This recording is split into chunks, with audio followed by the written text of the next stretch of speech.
आप सबों को जय मसीह की। प्रभु यीशु मसीह के पवित्र और मीठे और मधुर नाम में आप सबों का हार्दिक स्वागत है एफबी लाइव पर। प्रभु ने लगातार 6वें महीने में भी हम सबों को इस एफबी लाइव के द्वारा से जोड़े रखा है। हाँ, दुख और सुख, उतार और चढ़ाव हमारे जीवन में निरंतर बने हुए हैं, लेकिन हमारा विश्वास हमारे जीवते प्रभु यीशु मसीह पर है और वही है हमारा जो खेवनहार है, वही हमारा जो मददगार है, वही है हमारा जो सच्चा मित्र है। लोग आते हैं, जाते हैं, साथ देते हैं, साथ छोड़ जाते हैं, लेकिन कोई साथ नहीं छोड़ता है तो वो प्रभु यीशु मसीह है जो साथ कभी नहीं छोड़ता है। आइए हम विनती और प्रार्थना करेंगे। प्यारे पिता परमेश्वर, इन दिनों की आपके द्वारा से दी हुई आशीषों के लिए आपको हृदय से धन्यवाद देते हैं। हर एक अवसर जिसको सुंदर तो नहीं कहा जा सकता, लेकिन चुनौतियों से भरा हुआ समय है जिसमें हम पिता परमेश्वर इस समय में होकर के गुजर रहे हैं। हमारे दिन प्रतिदिन का अनुभव हमें कई बार तो शैतान के द्वारा से पराजित करता है, लेकिन कई बार हमें प्रभु यीशु मसीह के पवित्र लहू से हमें विजय प्रदान करता है। आज हम आपसे विनती और प्रार्थना करते हैं कि जो कुछ हमने आपके नाम से मांगा प्रभु आपने हमें दिया है। प्रभु यीशु मसीह, आपने कभी भी अपने इस संसार में आने के विषय को अहम का कारण नहीं बनाया। प्रभु, अगर आप अहम करते, अहंकार करते तो कभी पिता का सिंहासन छोड़ करके दुनिया में नहीं आते, लेकिन आपने अपने आप को शून्य कर दिया और यहाँ तक लोगों की प्रताड़नाएं सुनी, अपमान सुना, थूके गए, मारे गए, गाड़े गए, लेकिन प्यारे पिता परमेश्वर, आपने प्रतिकार नहीं किया, आपने विरोध नहीं किया, आपने दुश्मनी नहीं निभाई, आपने सब बातों को सह लिया। जब हम आपके विश्वासी हैं और आपके नक्शे कदम पर चलना चाहते हैं, आपके साथ इतने दूर तक चल कर के आए हैं, तो प्रभु आप हमसे भी अपेक्षा करते हैं कि हमारी अपेक्षाएं प्रभु यीशु मसीह के द्वारा से दिए गए चाल चलन के अनुसार हो। प्रभु, हमारी विनती, हमारी प्रार्थना को सुनकर उत्तर देने के लिए धन्यवाद। ये विनती है, प्रार्थना अपने उद्धारकर्ता, मुक्तिदाता प्रभु यीशु मसीह के नाम से मांगते हैं पिता, सुनिए और दया से ग्रहण कीजिए। आमीन। हम मिलकर गाएंगे, छोड़ना मुझे प्यारे यीशु, विनती सुन मेरी। गीत नंबर 233, 233।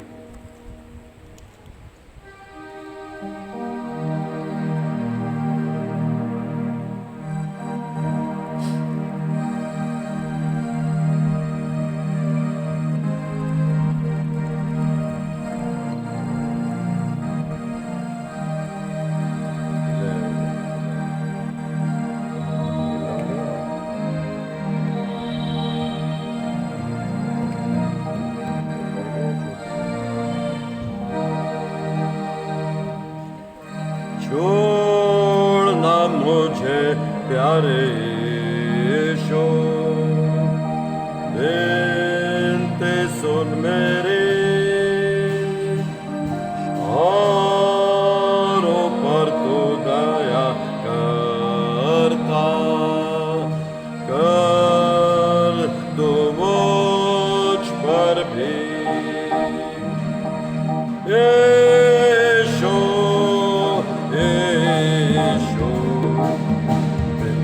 सुन मेरे, और ऊपर तो दया करता कर तो मुझ पर भी। तेरे पास दया सिंधु शांति पाऊंगा, तेरे सामने झुका हूँ मैं, अब विश्वास दिला। यीशु यीशु, विनती सुन मेरी, और ऊपर तो दया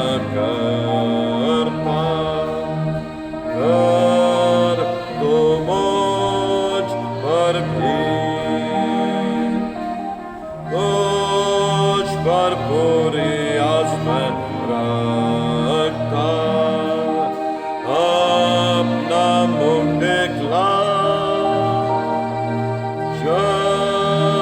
दया कर इस घायल मन को, इससे ले बचा। यीशु, यीशु, विनती सुन मेरी, औरों पर तो दया करता कर, तो मुझ पर भी। तू है शांति का चिरसोता, प्यारा प्यार से भी तुझे छोड़ा कौन है मेरा। जग या स्वर में भी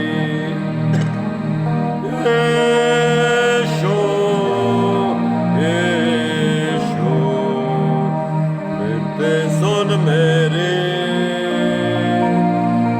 औरों पर तो दया करता कर, तू मुझ पर भी। 193 193 गीत नंबर 193। जहाँ भी हैं, जैसे भी हैं, प्रभु की स्तुति करें। मैंने और आपने और दुनिया के सारे लोगों ने कहीं ना कहीं तो पाप किया है। हम कमज़ोर हैं, दुर्बल हैं, दरिद्र हैं, लाचार हैं। शैतान जब चाहता हमें अपने फंदे में फंसा लेता है। लेकिन जब हम प्रभु के वचन में आते हैं, जब उसकी स्तुति और महिमा करते हैं, जब हम परमेश्वर के वचन को सुनने के लिए बाद अपने मनों को तैयार करते हैं, प्रभु हमें अपनी सहायता देता है, हमें हमारे पापों से वारता है, हमारे उस गंदे जीवन से नया जीवन का रास्ता दिखाता है, हमारी कमजोरियों में वो हमारा बल बनता है, हमारे शत्रुओं के ऊपर विजय प्रदान करता है, हमारे सामने वो ऐसा मार्ग प्रशस्त करता है जिसमें होकर के हम कठिन से कठिन मार्ग से होकर के हम गुजर के नए रास्ते पर आगे बढ़ते जाते हैं। प्रभु की स्तुति और महिमा में 193।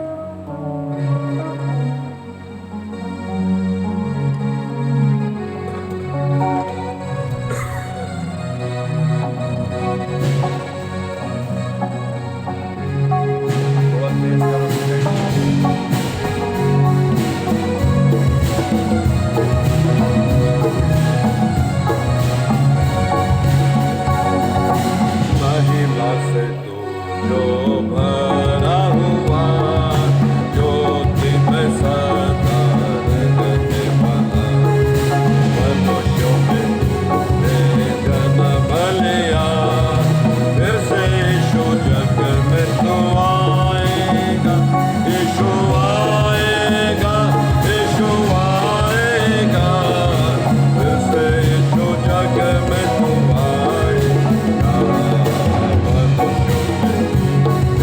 जन्म लिया, फिर से यीशु जग में तू आएगा। भूमि आकाश में समा न सका, मंदिरों में तू रह न सका, नवरों के जर्नी में पैदा हुआ, मनो में हमारे घर तो बना, यीशु घर तो बना, यीशु घर तो बना, मनो में हमारे घर तो बना, नवरों के जर्नी में पैदा हुआ, मनो में हमारे घर। कर तू ही दिखा लोगों को अपने लिए तेरा, अग्नि और बादल में तू ही दिखा, फिर से यीशु अपना जलवा दिखा, यीशु जलवा दिखा, यीशु जलवा दिखा, फिर से यीशु अपना अग्नि और बादल में तू ही दिखा, फिर से यीशु अपना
एक और गीत गाएंगे मिलकर के, और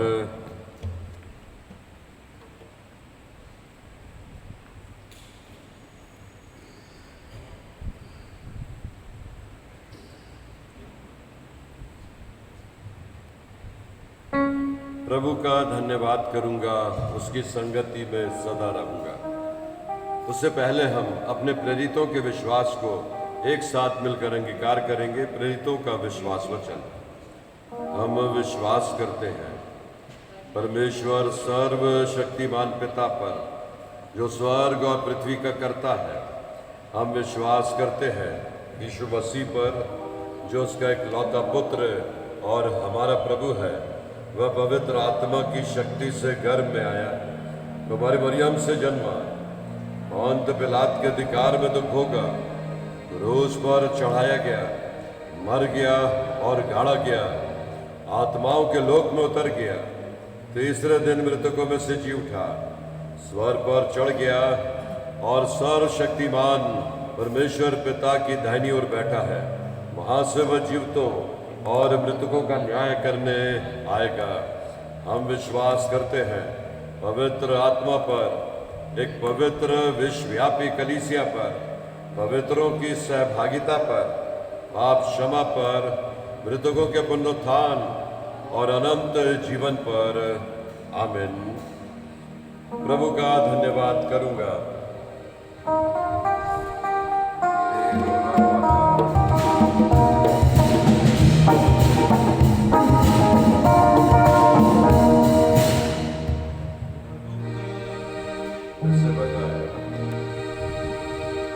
बजाइए बजाइए।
परमेश्वर के उस वचन में से जो सेकंड कमिंग ऑफ क्राइस्ट के बारे में है।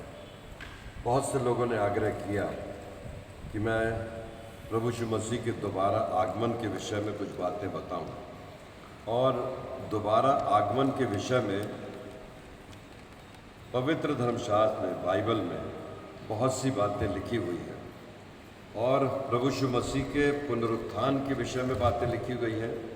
प्रभु यीशु मसीह के दोबारा आगमन के बारे में बहुत स्पष्ट संदेश है जो दिया गया है।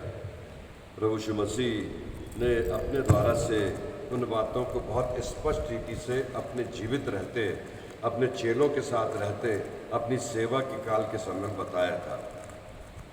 प्रभु यीशु मसीह के दोबारा आगमन से पहले प्रथम आगमन के बारे में हमें जानना जरूरी है।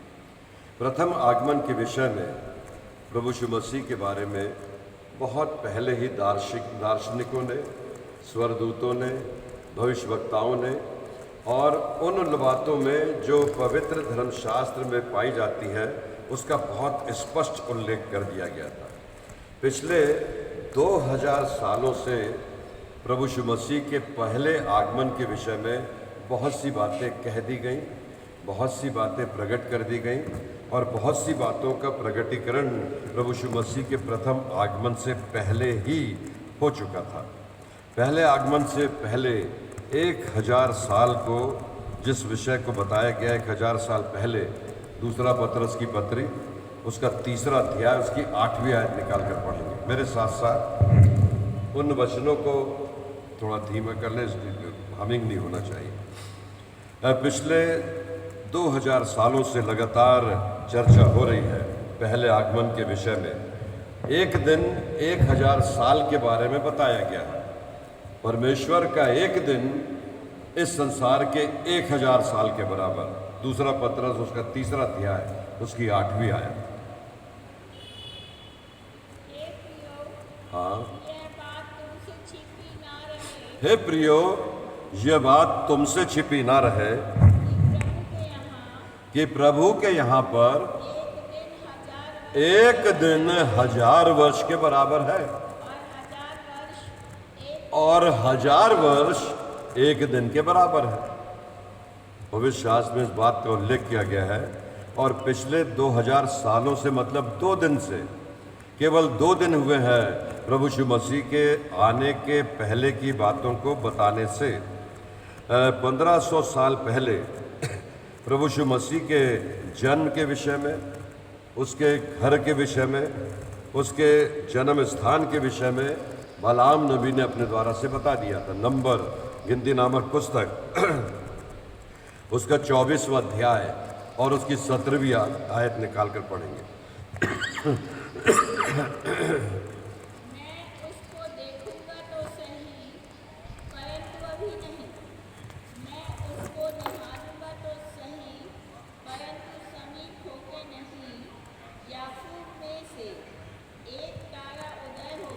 ये बालाम नबी ने उस समय बता दिया था कि देखो, अभी देखूंगा तो सही, पर now this is not the correct time.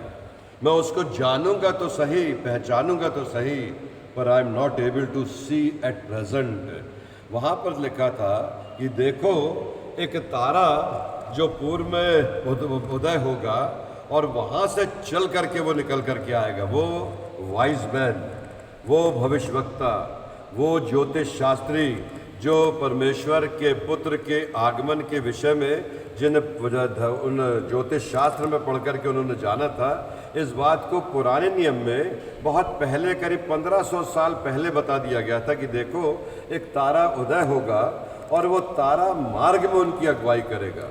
और ये जो वाइज मैन थे, ये बुद्धिमान जो लोग थे, जब प्रभु यीशु मसीह का जन्म हुआ और हेरोदेस राजा के पास वो जन्म के विषय में जानने के लिए गए, और वो तत्कालिक समय के जो गवर्नर थे पिलातुस, और हेरोदेस राजा के पास जाकर के उन्होंने पूछा कि क्या राजघराने में कोई पुत्र उत्पन्न हुआ है। प्रभु में प्रिय विश्वासियों, प्रथम आगमन के पहले की बातें थी जो लगातार परमेश्वर के द्वारा से संसार में प्रकट की जा रही थी। और हेरोदेस से उन्होंने पूछा कि क्या राजघराने में किसी राजपुत्र ने संसार में जन्म लिया है।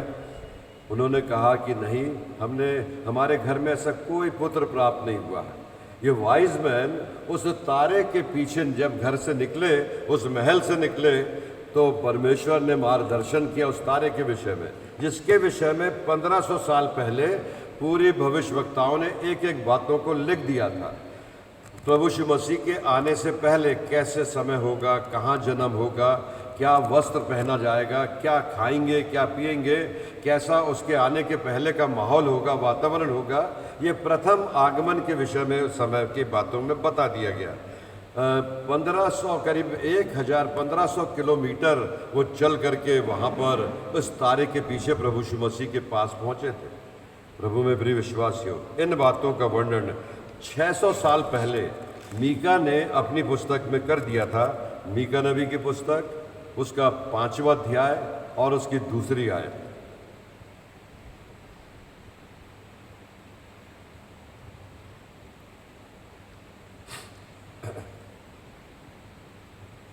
मीका 5 उसका 2रा पद लिखते जाएंगे। सेकंड कमिंग ऑफ क्राइस्ट से पहले प्रथम आगमन के विषय में, जो प्रभु यीशु मसीह का प्रथम आगमन हुआ। मैं जल से यहाँ तक गिरा हुआ था कि मेरे प्राण निकले जाते थे। मीका 5:2।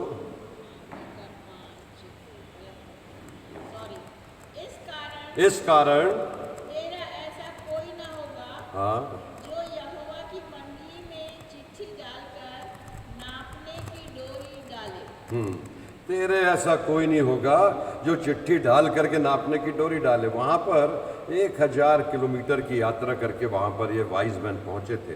प्रभु में प्रिय विश्वासियों, प्रभु यीशु मसीह के आगमन की बातों के साथ जो भविष्यवक्ताओं ने इन बातों को बताया था, यशायाह नबी ने करीब 700 साल पहले अपने द्वारा से इन बातों का बहुत स्पष्ट वर्णन किया था। लेकिन शमौन और हन्ना, जो उस पवित्र मंदिर में रहते हुए आने वाले समय की बाट जो रहे थे, जिन्होंने अपना सारा जीवन उस पवित्र मंदिर की सेवकाई में बिता दिया था, और जो भविष्यवक्ताओं ने कहा था कि एक ऐसा मसीहा आएगा, एक ऐसा उद्धारक आएगा जो इस दुनिया में बुराइयों से और परेशानियों से छुटकारा देगा, और परमेश्वर की ओर से वो छुटकारा देने वाला बन करके आएगा। लूका रचित सुसमाचार उसका 2रा अध्याय उसकी 21वीं आयत से आगे पढ़िएगा। बहुत स्पष्ट रीति से फर्स्ट कमिंग ऑफ क्राइस्ट के विषय में, प्रभु यीशु मसीह के जन्म के विषय में जो जो बातें बताई गई थी वो पूरी हुई। यशायाह ने अपने 53वें अध्याय में और 22वें अपने अलग अलग अध्याय में 7वें अध्याय का 14-15 पद पढ़िएगा। पहले यशायाह 7, 14 और 15।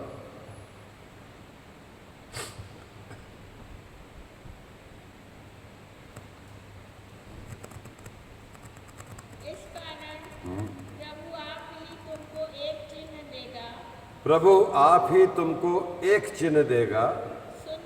सुनो, एक कुमारी गर्भवती होगी और पुत्र जनेगी, उसका नाम इमानुएल रखेगी। यशायाह ने करीब 800 साल पहले इस बात की भविष्यवाणी कर दिया था, और प्रभु यीशु मसीह के आने से पहले नामकरण हो गया था। लेकिन सबसे मुख्य बात, एक बात आप जान लें प्यारे मित्रों, कि प्रभु यीशु मसीह का आना बड़ा सरल और बहुत सहज हुआ था। परमेश्वर की कृपा दृष्टि के कारण से हुआ था। मनुष्यों के पापों से छुटकारे के कारण परमेश्वर ने अपने पुत्र को इस संसार में बहुत ही साधारण व्यक्ति के रूप में संसार में भेजने की योजना बनाई, और ये एक ऐसी अद्भुत योजना थी जिसके बारे में भविष्यवक्ताओं ने बहुत पहले से लिख दिया था। क्योंकि शैतान और पाप के कारण से मनुष्य का संबंध परमेश्वर के साथ जो पृथक हो गया था, और वो संबंध दूर और दूर और दूर होता चला जा रहा था। लेकिन परमेश्वर ने मनुष्य को अपनी समानता में बनाया था, और परमेश्वर नहीं चाहता था कि मनुष्य का नाश इस प्रकार से शैतान करे। वो अंधकार में पैदा होकर के अंधकार में ही उसका अंत हो जाए। प्रभु में प्रिय विश्वासियों, इसी बात के विषय में पढ़िएगा 18वां पद भी।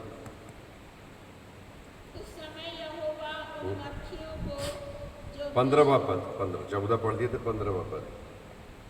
और जब तक वह बुरे को त्यागना और भले को ग्रहण करना ना जाने, बुरे को त्यागना और भले को ग्रहण करना। बुरे को त्यागना और भले को ग्रहण करना, ये this is the time, this is the time. क्यों? क्योंकि ये प्रभु यीशु मसीह ने इन बातों को प्रकट कर दिया। जब प्रभु यीशु मसीह के बारे में लूका ने और पौलुस ने अपने द्वारा से प्रकट किया, प्रभु यीशु मसीह जब फर्स्ट सेंचुरी हुई, पहली शताब्दी में, जो लूका रचित सुसमाचार है और प्रेरितों काम नाम जो पुस्तक है, करीब फर्स्ट सेंचुरी की 30वीं शताब्दी, ईस्वी सन 30 से 40 के बीच में लिखी गई है। मतलब प्रभु यीशु मसीह के स्वर्गारोहण के बाद सन 30 और 40 के बीच में लूका और प्रेरितों ने अपने द्वारा से इन बातों को लिखा।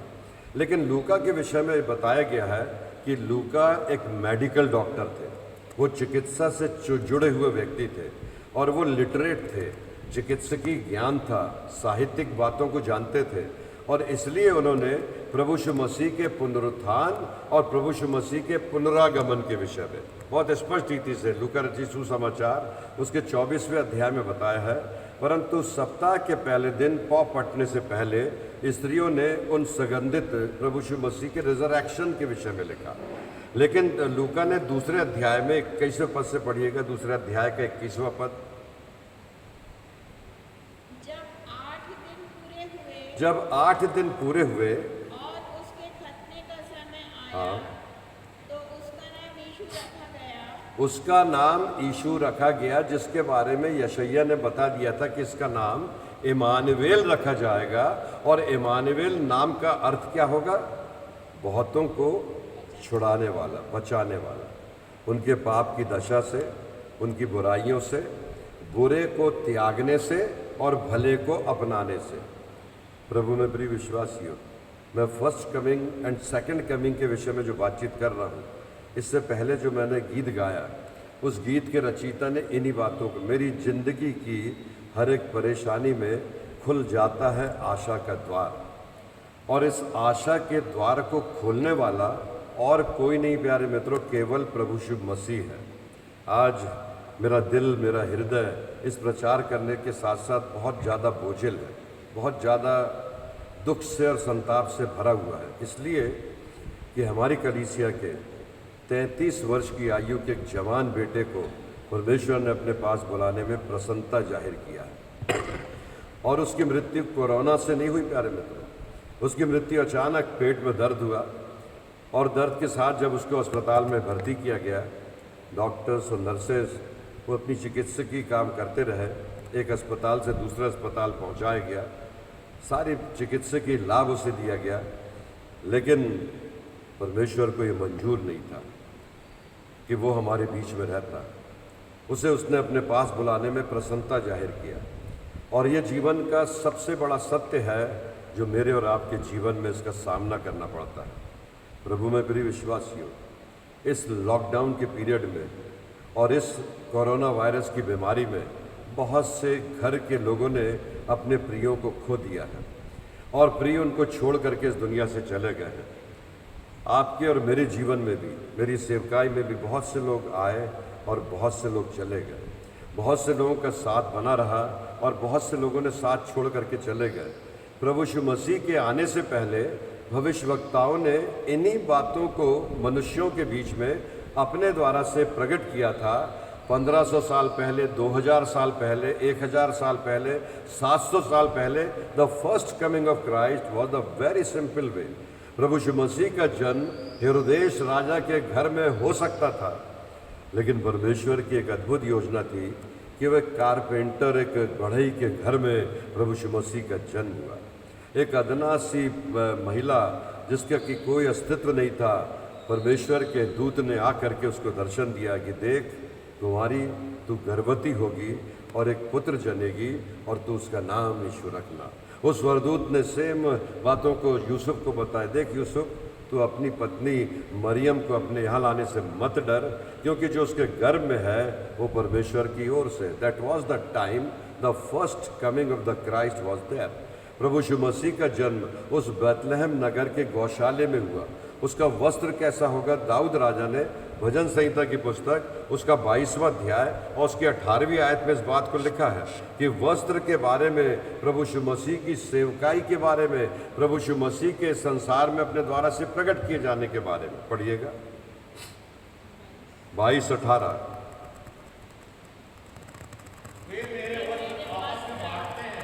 वो मेरे पास हाँ और मेरे पहनावे पर क्या करते? चिट्ठी डालते। Not only the birth of Lord Jesus Christ but the death of the Lord Jesus Christ. The previous instance, जो घटनाएं प्रभु यीशु मसीह के क्रूस पर चढ़ाए जाने के पहले हुई थी, वरन मेरे वस्त्र को चिट्ठियां डाल करके क्या करते हैं? बांटते हैं। एक एक बातें लिख दी गई थी, एक एक बातों को संसार के सामने प्रकट किया गया था। लेकिन क्या हुआ प्यारे मित्रों?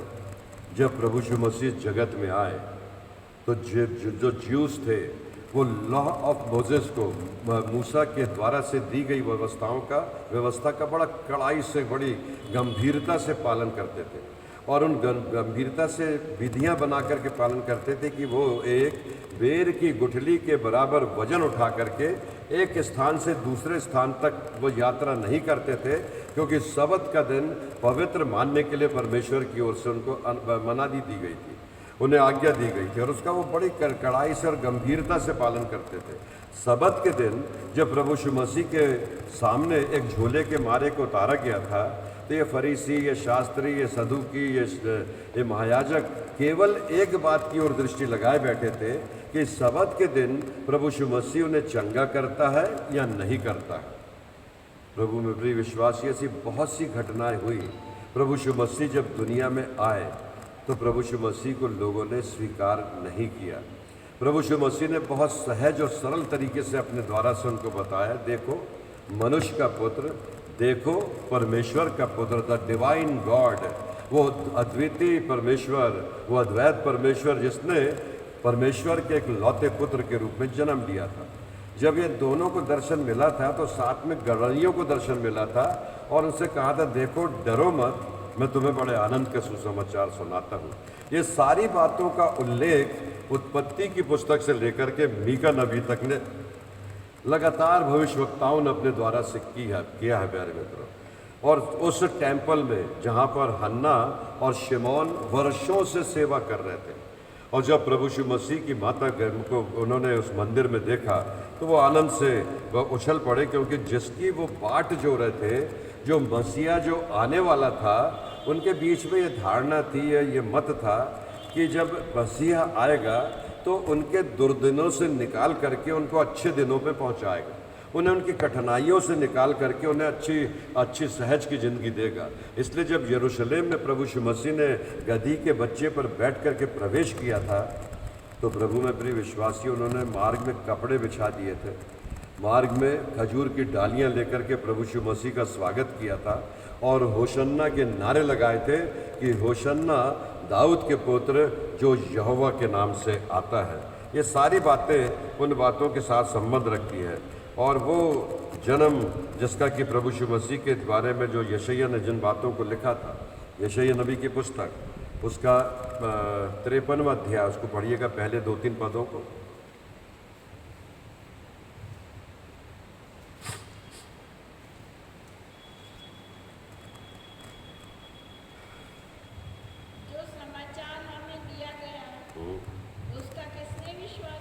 जो समाचार हमें दिया गया उस पर किसने विश्वास किया? किसने? विशेष रीति से ज्यूज ने। वो आज भी इस बात को मानने के लिए तैयार नहीं कि उन्होंने प्रभु यीशु मसीह को क्रूस पर चढ़ा दिया। The rapture, the second coming of Christ पर बहुत से लोग विचार करते हैं, बहुत से लोग प्रकाशन देते हैं, बहुत सी बातों का प्रकाशन पवित्र शास्त्र में दिया गया है, लेकिन दूसरे आगमन के पहले वो अपने आचरण से दूसरे आगमन के लिए खुद में तैयारी नहीं करते। प्रभु यीशु मसीह ने अपने आप को सबसे पहले क्या किया? शून्य कर दिया। यहाँ पर जो हन्ना और शिमोन का और हन्ना का जो वर्णन है, ये वर्षों से उस टेम्पल में, उस पवित्र मंदिर में रह करके क्या करते थे? वो प्रभु उसका मसीहा के आने का इंतजार कर रहे थे। आगे पढ़िएगा लूका रचित सुसमाचार उसका दूसरा अध्याय उसकी 21वीं आयत से पढ़ रहे थे, थोड़ा आगे पढ़िएगा जल्दी जल्दी।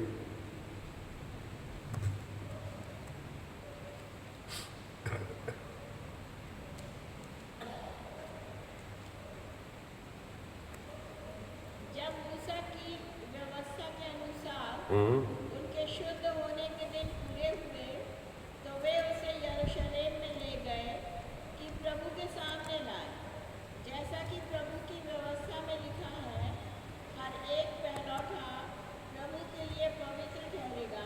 वो पवित्र मंदिर में इसलिए लेकर के आए क्योंकि लिखा था कि प्रत्येक पहलोटा प्रभु के लिए पवित्र करने के लिए ठहराया गया। आगे पढ़िए।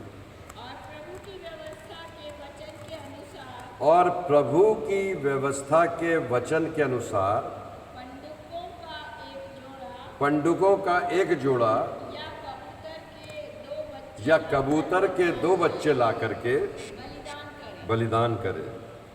लेकिन पढ़ते जाओ। यरूशलेम में शमौन नामक एक मनुष्य था। यरूशलेम में शमौन नामक एक मनुष्य था। वह मनुष्य धर्मी और भक्त था कैरेक्टर लिखा, वो धर्मी और भक्त था और इज़राइल की शांति की बात जो रहा और इज़राइल की शांति की बाट जो रहा था। और पवित्र आत्मा उस पर था और पवित्र आत्मा उस पर प्रकट हुआ था कि जब तक वह प्रभु के मसीह को देख ना लेगा पवित्र आत्मा उस पर प्रकट हुआ था कि जब तक वो मसीह को देख नहीं लेगा तब तक वो मृत्यु को ना देखेगा। तब तक वो मृत्यु को नहीं देखेगा। इतना पवित्र आत्मा उसके ऊपर था प्यारे मित्रों। It means he was the waiting to see the messiah. वो प्रभु श्री मसीह को मसीहा को देखना के लिए पवित्र आत्मा उसके ऊपर इतना। आगे पढ़ते जाए, जल्दी जल्दी पढ़िए। जब वो आत्मा के सिखाने से मंदिर में आया जब वो आत्मा के सिखाने से मंदिर में आया, तब माता पिता उस बालक यीशु को भीतर लाए हाँ, कि उसके लिए व्यवस्था की रीति के अनुसार करें। तो उसने उसे अपनी गोद में लिया और परमेश्वर का धन्यवाद करके कहा, गोद में लिया, परमेश्वर का धन्यवाद करके कहा, हे स्वामी, हे स्वामी, अब तू अपने दास को अपने वचन के अनुसार अब तू अपने दास को अपने वचन के अनुसार क्या कर, अपनी शांति शांति से विदा कर। यहाँ तक ही वॉज वेटिंग। उसको उम्र मिली थी परमेश्वर के पुत्र को गोद में लेने तक। उसको उम्र मिली थी कि वो परमेश्वर के पुत्र को इस संसार में आता हुआ देख ले प्यारे। That was the time of the first coming of the Lord. आगे पढ़ते जाइए, पढ़िए। क्योंकि मेरी आंखों ने हाँ। तेरे उद्धार को देख लिया है, जिसे तुमने सब देशों के लोगों के सामने तैयार किया है, कि वह अन्य जातियों को प्रकाश देने के लिए ज्योति और तेरे निज लोग इज़राइल की प्रजा की महिमा हो। उसका पिता और माता इन बातों से जो उसके विषय में कही जाती थी आश्चर्य करते थे। ये जो बातें कही जा रही थी, मरियम और यूसुफ उनको सुन करके चकित होते थे। उस व्यक्ति ने, शमौन ने गोद में लेकर के परमेश्वर से कहा, वो पुराने नियम में जो लिखा हुआ था कि देख मैंने तेरे उद्धार को देख लिया। उसको गोद में लेते साथ वो पवित्र आत्मा की प्रेरणा से जीवित था और केवल इसी मूवमेंट, इसी होली मूवमेंट के लिए वो जीवित था कि यहाँ तक कि परमेश्वर के पुत्र को वो अपनी आंखों से देख ले। आगे पढ़िए क्या लिखा। उसके विषय कही जाती थी आश्चर्य करते थे। तब शिमोन ने उनको आशीष देकर उसकी माता मरियम से कहा, देख यह तो इज़राइलों में बहुतों के गिरने और उठने के लिए और यहाँ पर उसने भविष्यवाणी किया 3.5 साल की सेवकाई के लिए। देख माता मरियम, ये बेटा परमेश्वर की ओर से है। ये बहुत से लोगों के गिरने और बहुत से लोगों के उठने का कारण बनेगा। उस समय से लेकर आज तक प्रभु यीशु मसीह, उसके ऊपर विश्वास करने वाले लोग, उसके पीछे चलने वाले लोग, उसके मनादी करने वाले लोग आशीष का कारण, उठने का कारण होते हैं। लेकिन उसी के पीछे चलते हुए बहुत से लोग पतन का कारण बन जाते हैं। इसलिए परमेश्वर के वचन में लिखा है कि जो अंत तक धीरज धरे रहेगा, जो अंत तक धीरज से सहते सहते सहते सहते बढ़ता चला जाएगा।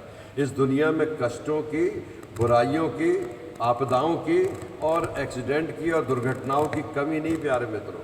लेकिन उसके बाद भी परमेश्वर का वचन कहता है जो अंत तक, the end of the life, वो धीरज धरे रहेगा, वो जीवन का मुकुट पाने के लिए आगे बढ़ेगा।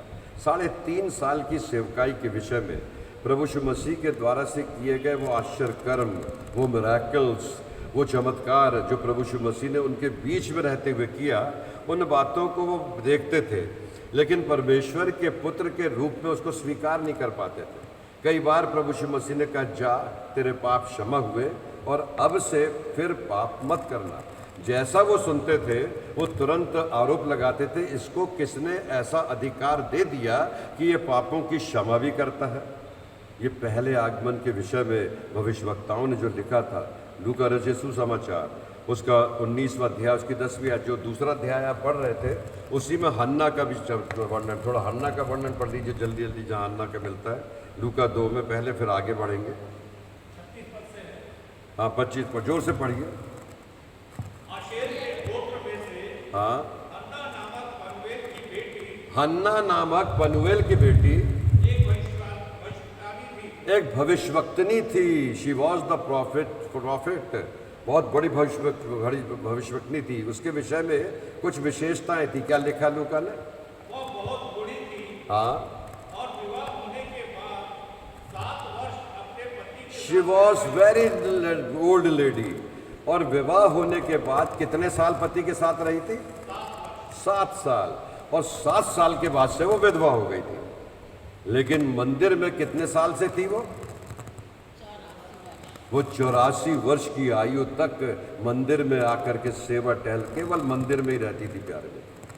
और she was waiting with the Simeon, Simon के साथ वो रास्ता देख रही थी जो भविष्यवक्ताओं ने बोला था, वो आने वाले मसीहा को दर्शन देखने। आगे पढ़िए क्या लिखा अन्ना के विषय में। वो 84 वर्ष से विधवा थी। हाँ, और मंदिर को नहीं छोड़ती थी, पर उपवास और प्रार्थना करके रात दिन उपवास किया करती थी। और वह उस घड़ी वहां आकर प्रभु का धन्यवाद करने लगी और उन सबों से प्रेज द लॉर्ड, जो यरूशलेम के Yes, छुटकारे की बात यस जीसस। जोते थे, उस बालक के विषय में बातें करने लगी। वो बालक के विषय में बातें करने लगी। उस बालक को देख करके वो भविष्यवक्ताओं की बातों को प्रभु यीशु मसीह के साथ उनके बीच में कोरिलेट करने लगी। क्यों? क्योंकि वो उपवास रख करके प्रार्थना करती थी। उसे परमेश्वर के पुत्र के दर्शन का पहले से ही वरदान मिल चुका था। उसको मालूम था कि एक दिन वो अपनी सांसारिक आंखों से प्रभु यीशु मसीह को, परमेश्वर के पुत्र को देख पाएगी। लूका रचित सुसमाचार उसका 19वां अध्याय और उसकी 10वीं आयत। शमौन ने देखा, हन्ना ने बता दिया, और दुनिया के लोगों ने बता दिया, स्वर्गदूत ने बता दिया, वाइज मैन ज्योतिषियों ने बता दिया। सब सुनने के बाद ये लोग आश्चर्य कर्मों को देखते। पढ़िएगा लूका 19 उसका 10वां पर। क्योंकि मनुष्य का पुत्र हाँ, खोए हुओं को ढूंढने और उनका उद्धार करने आया है। यीशु मसीह उनको बता रहे थे, मनुष्य का पुत्र खोए हुओं को ढूंढने और उनका उद्धार करने के लिए आया है। आगे पढ़िए। जब वे ये सब बातें सुन रहे थे तो उसने दृष्टांत कहा कि 10 मोहर का दृष्टांत। परमेश्वर के पुत्र ने अपने बारे में उनके सामने में सब बातों को बहुत स्पष्ट बताया था कि वो परमेश्वर का पुत्र होकर के संसार में आया था, और उन्होंने सब बातों को अपने 3.5 साल की सेवकाई में उन्होंने बहुत अच्छे से देखा था। लेकिन मरकुस रचित सुसमाचार उसका 14वां अध्याय और उसकी 61वीं और 62वीं आयत में मरकुस ने लिखा है, पढ़िएगा, महायाजकों के सामने, फरीसियों के सामने, सदूकियों के सामने प्रभु यीशु मसीह ये मिराकल कर रहे थे, ये आश्चर्य कर्म कर रहे थे। पढ़िएगा 14 में, मरकुस 14।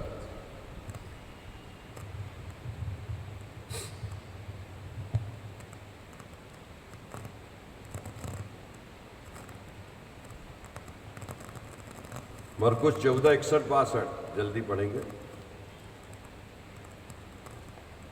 परंतु वह मौन साधे रहा और कुछ उत्तर न दिया। महायाजक ने उससे फिर पूछा, महायाजक ने उससे अर्थात यीशु मसीह से फिर पूछा, क्या तू उस परम धन्य का पुत्र मसीह है? क्या तू उस परम धन्य का पुत्र मसीह है? परम धन्य का पुत्र मसीह है। यीशु ने क्या कहा? यीशु ने कहा, यस, मैं हूँ। मैं हूँ। महायाजकों ने पूछा, पिलातुस ने पूछा, प्रभु चुप रहे। पिलातुस ने बोला, तुम चुप क्यों हो? क्या तुम्हें नहीं मालूम कि मेरे हाथ में कितना अधिकार है? प्रभु यीशु मसीह ने साफ कहा, यदि तुझे ऊपर से नहीं दिया जाता तो तेरा मुझ पर किसी प्रकार का अधिकार नहीं था। प्रभु यीशु मसीह इन सब बातों को बड़े सरल रूप से, सहज रूप से उनको बताते थे। प्रभु यीशु मसीह के सामने एक सूबेदार आया, जोर से चिल्ला के बोला, प्रभु मेरा दास वहाँ बीमार है, उसे चंगा कर दे। याईर की बेटी के लिए उसने जोर से चिल्ला के बोली। कनानी स्त्री ने दौड़ते हुए आई, हे प्रभु मेरी पुत्री मरे जाती है तो उसको चंगा कर।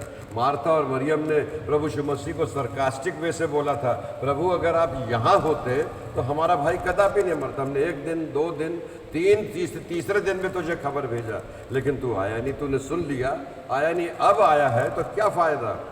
अब तो भाई गया, उसको कब्र में रख दिए और सब कुछ हो गया, अब क्या फ़ायदा? अगर तू यहाँ होता तो ही विल नॉट डाई। प्रभु यीशु मसीह ने कहा, मार्था तो क्या इस बात पर विश्वास करती है कि पुनरुत्थान और जीवन केवल मैं हूँ? प्रभु यीशु मसीह ने महायाजकों से कहा, यह परमेश्वर का पुत्र हूँ। प्रभु यीशु मसीह ने पापनी स्त्री से कहा, जा अब फिर पाप मत करना। प्रभु यीशु मसीह ने उनसे कहा, उस अंधे से कहा, जा अपने तई जाकर के याजकों को देखा। कोढ़ियों को जब चंगे हुए थे उनसे कहा, जाओ और याजकों को अपनी रीति विधि के अनुसार दान दो और उसको जाके बताओ कि तुम चंगे हो गए हो। प्रभु में प्रिय विश्वास, इतना सब देखने के बाद भी they were not accepted the Lord Jesus Christ. प्रभु यीशु मसीह को प्रथम आगमन में वो नहीं देख पाए। मत्ती ने, लूका ने, यूहन्ना ने और मरकुस ने सुसमाचार लिखा। 30 साल से 30 ईस्वी पूर्व 30 और 40 साल के बीच लूका ने और पौलुस ने इन सब बातों को लिखा था। और जैसा कि मैं आपसे बता रहा था कि लूका जो थे वो डॉक्टर थे, चिकित्सक थे, उनको चिकित्सकीय ज्ञान था। वो चिकित्सा के द्वारा से लोगों को चंगा करते थे। और जब प्रभु यीशु मसीह का दर्शन उन्होंने पा लिया था, प्रभु यीशु मसीह के बारे में जान गए थे, तब उन्होंने सुसमाचार में सब बातों को लिखना शुरू किया था। और जब उन्होंने लिखा लूका रचित सुसमाचार, उसका पहला अध्याय, उसकी 3री आयत। अब हम आते हैं the second coming of Christ. ये तो फर्स्ट कमिंग की बातचीत थी। अब सेकंड कमिंग ऑफ क्राइस्ट के बारे में सुनिए प्यारे मित्रों, प्रभु क्या कहते हैं। इसीलिए हाँ, हे श्रीमान थियोफिलुस, मुझे भी यह उचित मालूम हुआ कि उन सब बातों का संपूर्ण हाल आरंभ से ठीक ठाक जांच कर उन्हें तेरे लिए क्रमानुसार थियोफिलुस को उन बातों के साथ में बहुत स्पष्ट रीति से कहा कि देख भाई, ये बातें जो है ये परमेश्वर की ओर से है और परमेश्वर का पुत्र यीशु मसीह है जो इस संसार में आने वाला था, वो आ गया है। जो लोग बाट जो रहे थे, इन लोगों ने, बाट जोने वालों ने उसे नहीं पहचाना और उसको क्रूस पर चढ़ा करके मार दिया। प्रेरितों का नाम पुस्तक, उसका पहला अध्याय, उसकी 11वीं आयत को निकाल कर पढ़िएगा। इसलिए यीशु स्वर्ग पर उठा लिए गए और वैसे जैसे उठा लिए गए थे वैसे ही वो वापस आएंगे।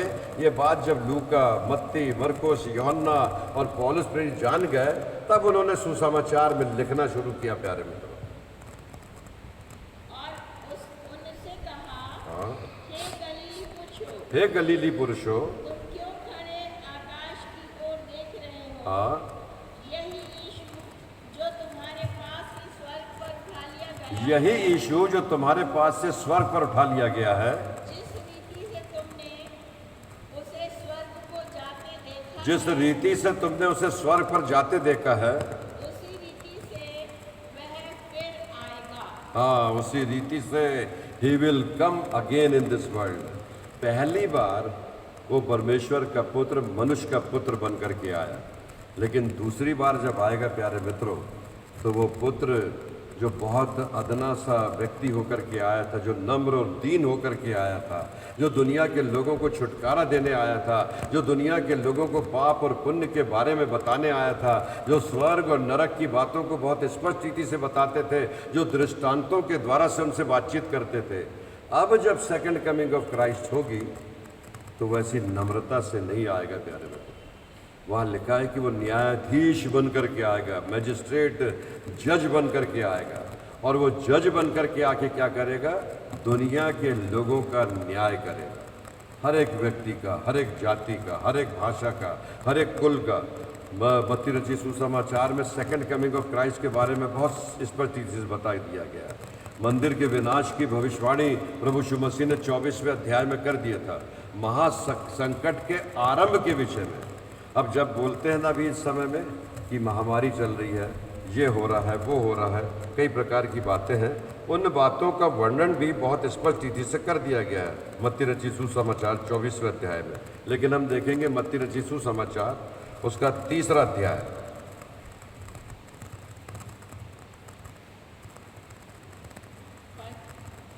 शुरू से पढ़िए जरा 3रा अध्याय। उन दिनों में यूहन्ना बपतिस्मा देने वाला आकर हाँ, यहूदिया के जंगल में यहूदिया के जंगल में यह प्रचार करने क्या प्रचार करने लगा कि मन फिराओ और अपने पापों से पश्चाताप करो, क्योंकि जो आने वाला था, फर्स्ट कमिंग ऑफ क्राइस्ट के साथ के बाद में ये प्रचार करे, जो आने वाला था वो आ गया है, इसलिए मन फिराओ और अपने पापों से पश्चाताप करो। उसने बपतिस्मा देना शुरू करा। प्रभु यीशु मसीह के चेले इन बातों को देख रहे थे, सुन रहे थे। यूहन्ना के चेले प्रभु यीशु मसीह के बारे में यूहन्ना से पूछने लगे। यूहन्ना ने प्रभु यीशु मसीह के पास इनको भेजा और पूछने के लिए भेजा कि क्या जो आने वाला था, जो भविष्यवक्ताओं ने जो लिखा था, क्या तू वही है, आ गया है? प्रभु यीशु मसीह ने वेरी सिंपल आंसर उनको दिया प्यारे मित्र। क्या दिया? अंधे देखते हैं, लंगड़े चलते हैं, गूंगे बोलते हैं और मृतक जिलाए जाते हैं। ये सेकंड कमिंग ऑफ क्राइस्ट से पहले प्रभु यीशु मसीह के आने से साफ लोग इन बातों को देख रहे थे। प्रभु में प्रिय विश्वासियों, प्रभु यीशु मसीह जब न्यायी बन करके आएगा, जिन बातों के साथ, उन बातों के साथ चेलों को प्रभु यीशु मसीह ने बहुत स्पष्ट रीति से चिन्हों के बारे में बताया। कई बार जब चिन्ह के बारे में पूछते थे लोग, तो प्रभु यीशु मसीह कहते थे कि देखो, योना के चिन्ह को छोड़ दूसरा चिन्ह नहीं दिया गया।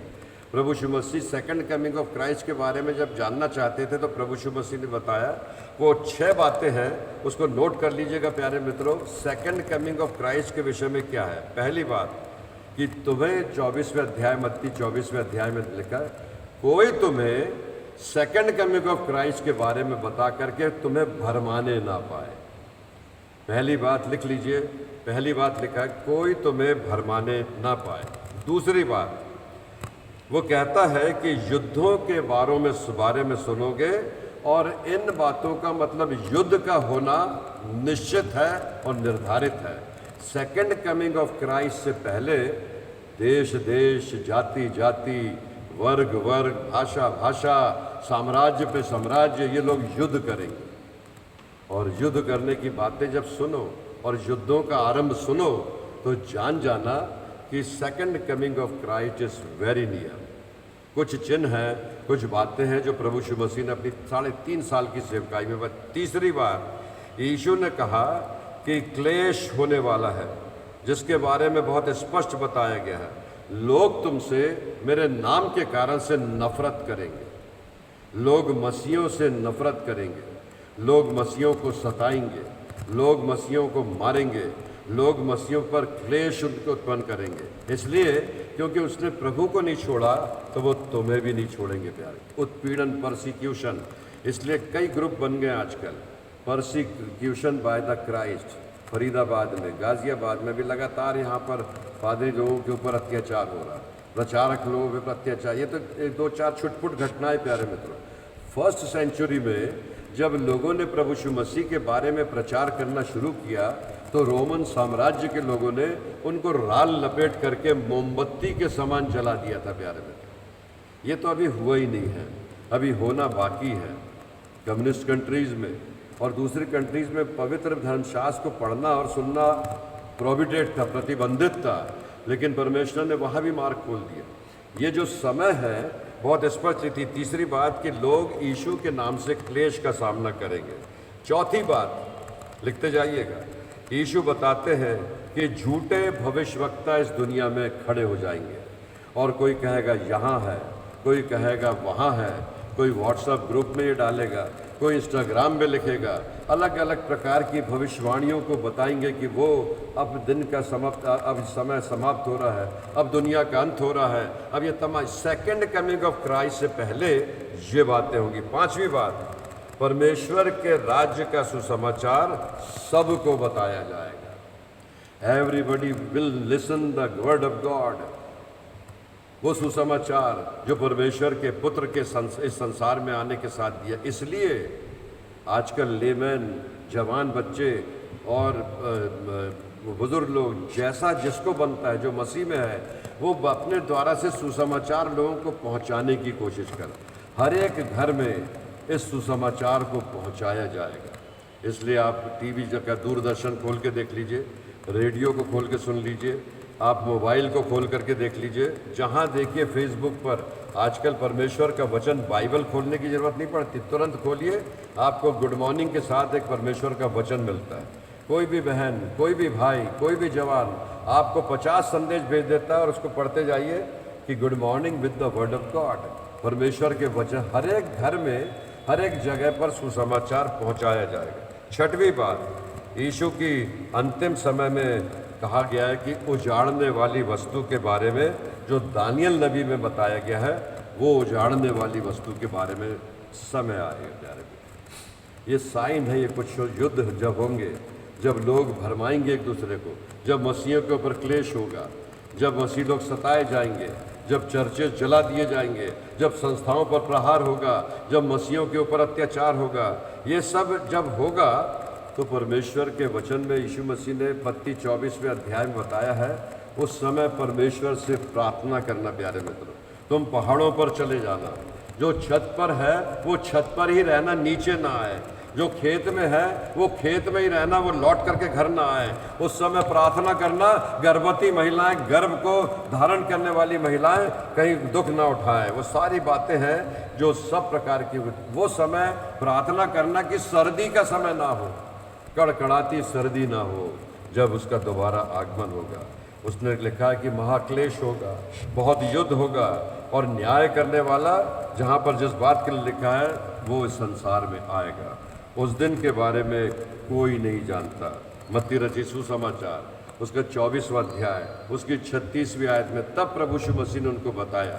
चेलों ने इनसे पूछा था कि प्रभु बता तो, आप कह रहे हैं दोबारा आगमन, दोबारा आगमन, बोले कैसा होगा। वो तैयारी नहीं थे सुनने के लिए कि प्रभु यीशु मसीह यहाँ से जाएंगे तो फिर दोबारा आएंगे। वो तो केवल ये जानते थे कि प्रभु के साथ रहते हुए उन्हें हर बात में आनंद ही आनंद मिलता है। प्रभु यीशु मसीह ने कहा, 34वां अध्याय उसकी 36वीं पद को लिख पढ़िएगा, उस दिन के विषय में,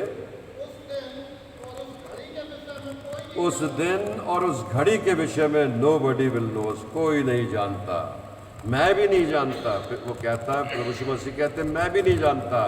केवल कौन जानता है? परमेश्वर पिता जानता। मैं 6 बातों को फिर दोहराना चाहता हूँ प्यारे मित्रों।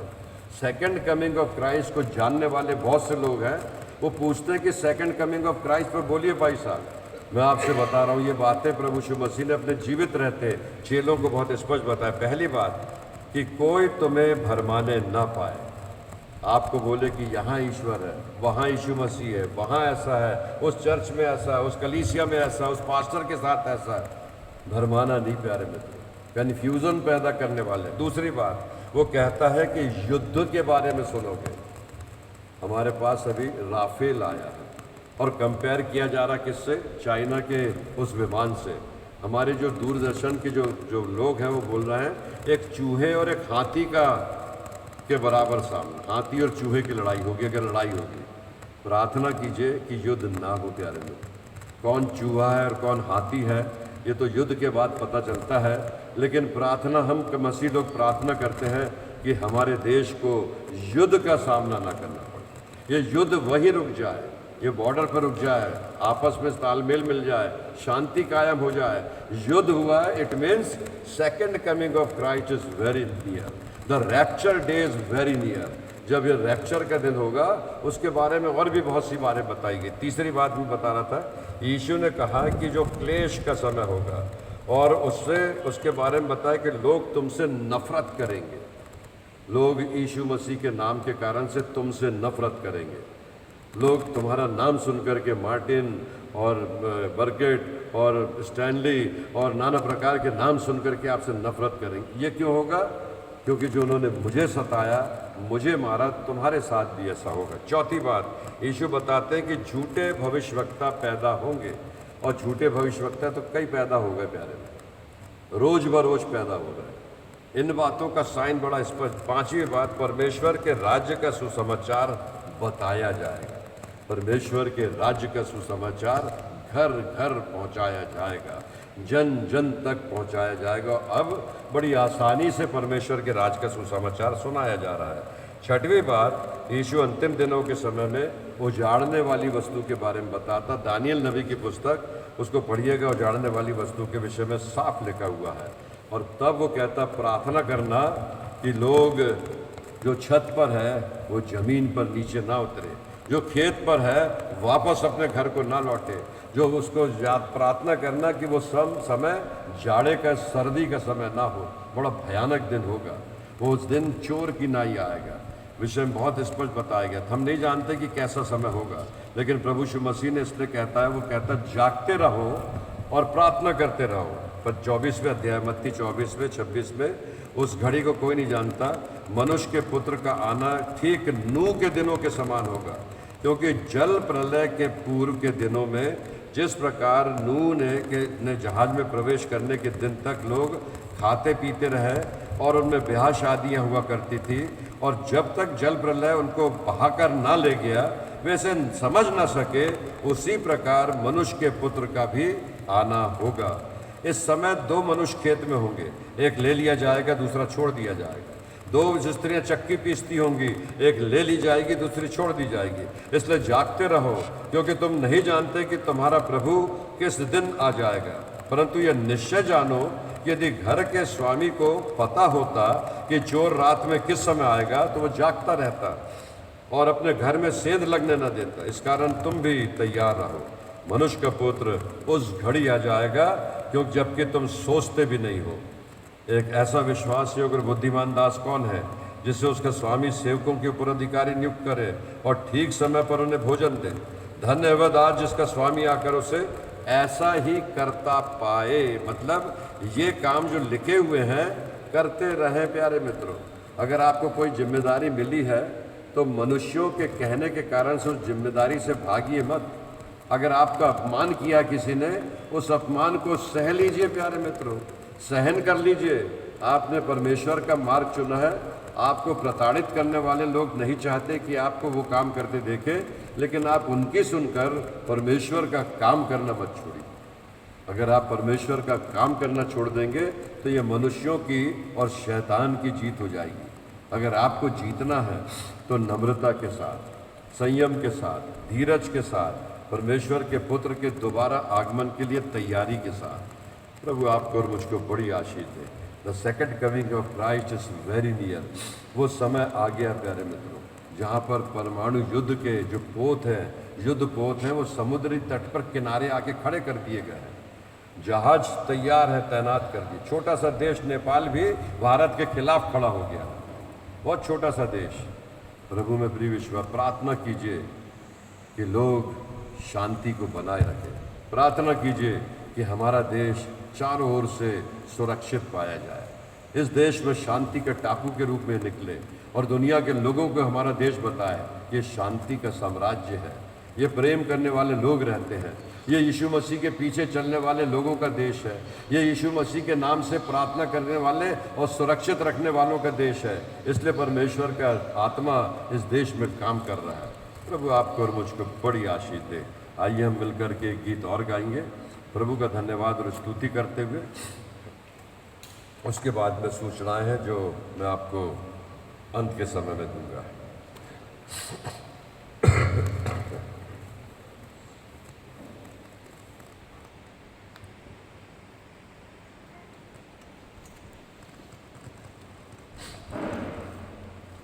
सेवन 3-9 हालेलुया गाएंगे, उसके भजन को सुनाएंगे। फिर से तेज हो गया, ये क्या कर हलो।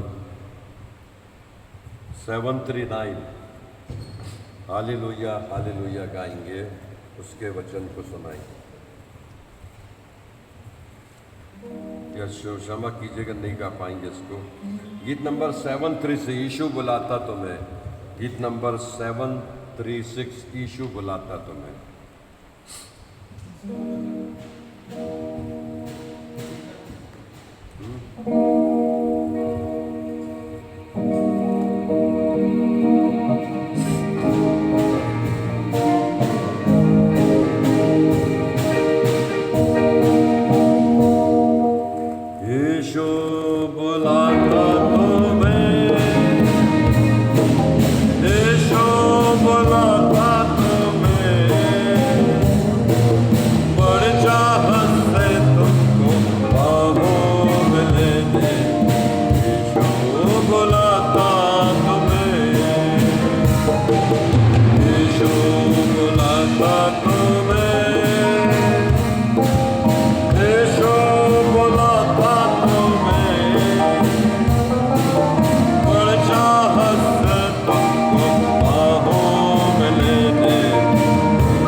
पहले कि मैं अंतिम प्रार्थना करूं, कुछ सूचनाएं हैं।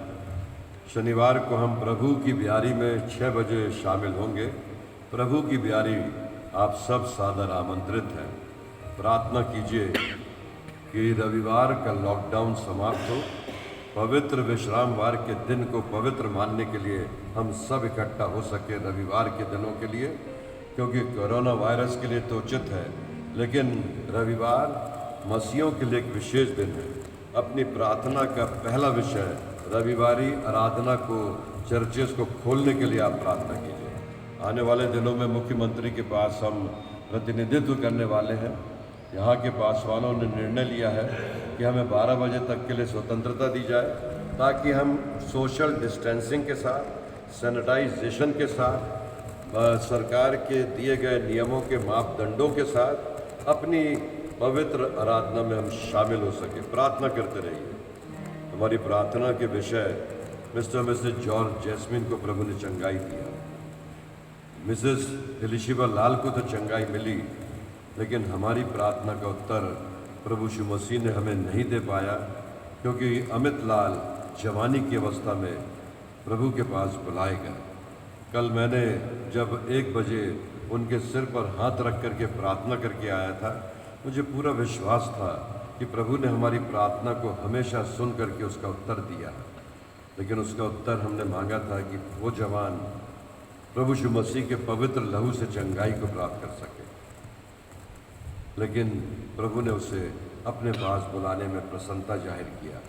उनके शोकित घराने के लिए उनकी माता श्रीमती एलिशिबा लाल, उनकी धर्मपत्नी दिया अमित लाल, उनका प्यारा छोटा बेटा प्रिया, उनकी बहन और परिवार के बहुत से लोग, श्रीमती एलिशिबा लाल के बहुत बड़ा परिवार है, लाल परिवार, भाई रॉबिन्सन लाल, भाई अरविंद स्टैनली, और बहुत बड़ा परिवार जो शोकित घराना है। प्रभु उनके जीवन में शांति दे।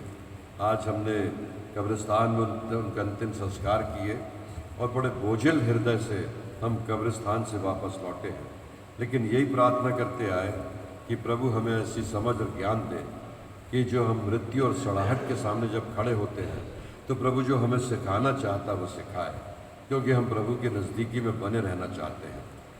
प्रार्थना करते रहिए कि सबकी प्रार्थना परमेश्वर के राज में ग्रहण की जाए। हमारे बहुत से बुजुर्ग हैं, Mr Mrs Washington George, Mr Bakhsh, Shrimati AJ Masih, Shrimati Nathaniel, Mr Mrs SC. Lal, Mr Mrs K Swaroop, Mr Mrs Crozier और मिस्टर मिसेस स्पेंसर, और ऐसे बहुत से वृद्धजन हैं, मिस्टर सरकार। इनके लिए विशेष प्रार्थना करते रहिए कि हमारे वृद्धजन प्रभु की संगति में बने रह करके सुरक्षित पाए जाए। मिस्टर मिसेस फिलिमोन और शकुन को प्रभु चंगाई दे। इन दिनों में लगातार हमने उनके लिए प्रार्थना किया। रानी कुमार, आज दिन में 2 बजे उनका एक्सीडेंट हुआ, उनके घुटने में बहुत बड़ी चोट लगी, उनका पूरा थाइस फट गई है और उसका ऑपरेशन हुआ है जो अस्पताल में है। प्रार्थना कीजिए कि उस दुर्घटना से रानी को परमेश्वर ने बचाया और सुरक्षित वो अस्पताल तक पहुंच सकी है। उनकी बहन अन्नू के लिए प्रार्थना कीजिए। पिछले दिनों हमने प्रार्थना किया, वो चंगाई को प्राप्त कर सकी। श्रीमती मार्टिन को अपनी प्रार्थनाओं में स्मरण रखिए। उनके फ्रोजन शोल्डर में तकलीफ में आराम मिला है, प्रभु ने पूर्ण चंगाई दे सके। प्रार्थना कीजिए कि कलीसिया के जो लोग सेवा कर रहे हैं, जो सेवा में सतत वर्षों से तैयार हैं, लगे हुए, उनको लगातार आगे भी सेवा देते रहें। प्रार्थना करते रहिए।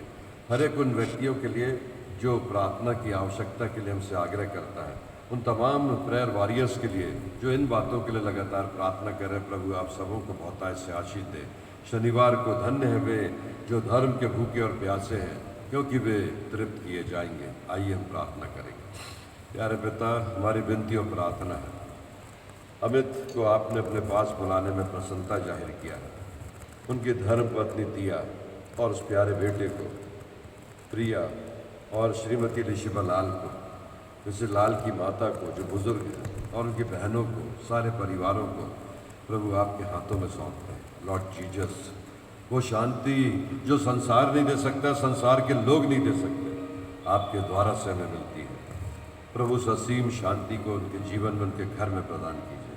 आज बहुत से लोग जो कब्रिस्तान में उनके घर में उपस्थित थे, जिन्होंने उस घर के लिए अपनी शोक और संवेदनाएं दी हैं, जो दूर दराज नागपुर से, सागर से, बीना से, शहडोल से, इंदौर से, अलग अलग स्थानों से यहाँ तक पहुँच सके, प्रभु सबकी यात्रा को अपने मुबारक के अंतिम संस्कार में आप हमारे साथ उपस्थित रहे। प्यारे पिता परमेश्वर, धन्यवाद देते हैं जितने लोग पहुँचे और जितने लोग नहीं आ पाए कारणवश, उन्हें भी आप आशीष दीजिएगा कि आगे वो हमारे साथ रहे। प्यारे पिता परमेश्वर, जितनों को आपने छू के चंगाई दी है, धन्यवाद उसके लिए।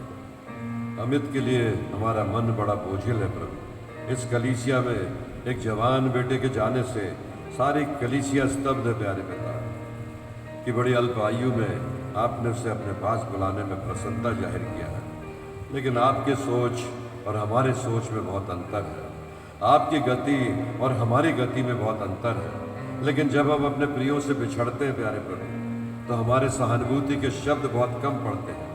लेकिन मार्था और मरियम के पास आपने कहा, पुनरुत्थान और जीवन केवल प्रभु आप हैं। उस सिंहासन के पास हम सब पाए जा सकते। प्रभु ये विनती प्रार्थना और विशेष रीति से आज का वचन सेकंड कमिंग ऑफ क्राइस्ट के लिए हम तैयार हो जाए। जो भी ज्ञान मुझे प्राप्त है, जो मैंने वचन में पढ़ा प्रभु, उन लोगों तक पहुंचाने की कोशिश किया है कि हम इन दिनों के लिए तैयार हो सकें। ये विनती प्रार्थना यीशु मसीह के नाम से मांगते हैं, इसलिए सुनिए और दया से ग्रहण कीजिए। आमीन। हे हमारे पिता, तू जो स्वर्ग में है, तेरा नाम पवित्र माना जाए, तेरा राज्य आवे, तेरी इच्छा जैसे स्वर्ग में पूरी होती है, वैसे इस पृथ्वी पर भी पूरी हो। हमारे दिन भर की रोटी आज हमें दे, और जैसे हमने अपने अपराधियों को क्षमा किया, वैसे ही हमारे अपराधों को क्षमा कर, और हमें परीक्षा में ना ला, परंतु बुराई से बचा, क्योंकि राज्य, पराक्रम और महिमा सदा तेरी है। आमीन। अब तुम्हें हमारे पिता ईश्वर और प्रभु यीशु ख्रीष्ट की ओर से प्रेम, अनुग्रह, शांति मिले। परमेश्वर का मुख आप पर प्रकट और आपको शांति दे। परमेश्वर पिता और पुत्र और पवित्र आत्मा के नाम से आमीन।